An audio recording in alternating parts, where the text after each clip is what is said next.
In the world right now, there are more than 1 billion overweight people, out of which 500 million are obese. If we don't do anything about that, these numbers will double by 2030. Overweight and obesity are major risk factors for diabetes, cardiovascular diseases, and hypertension, and ultimately premature deaths. They have very high economic costs associated with medical costs, absenteeism, and lower productivity.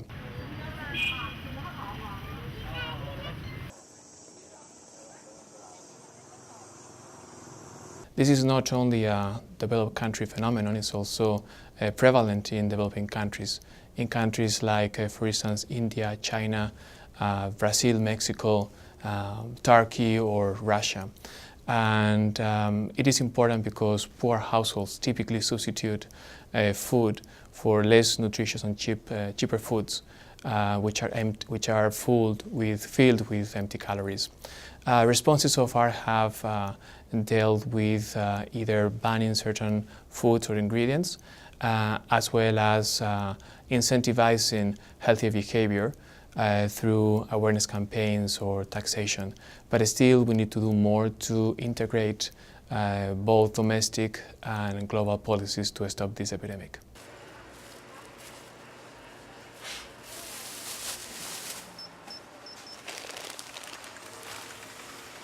La buena noticia es que los precios de los alimentos han venido decreciendo de forma consecutiva por 6 meses, pero las malas noticias son que continúan siendo muy altos y están muy cercanos a los niveles históricos alcanzados en agosto del 2012. Hemos visto que las tendencias de obesidad y sobrepeso se mantienen expandiendo incluso en este periodo de precios de alimentos altos, y esto podría parecer contraintuitivo, pero lo cierto es que los hogares, especialmente los hogares pobres, sustituyen sus alimentos por alimentos más baratos y menos nutritivos que están llenos de calorías vacías.